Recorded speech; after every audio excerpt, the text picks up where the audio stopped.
Now I need to remove the board, but it's obviously screwed down, so in order to remove it I need to find the screws, and they are hidden underneath the glue.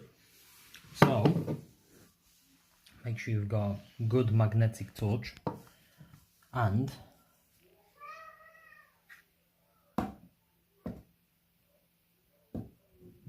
it's the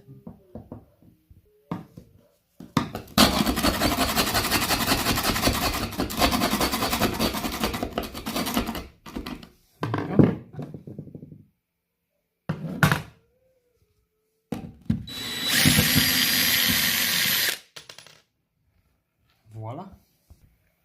Now I just need to do the rest.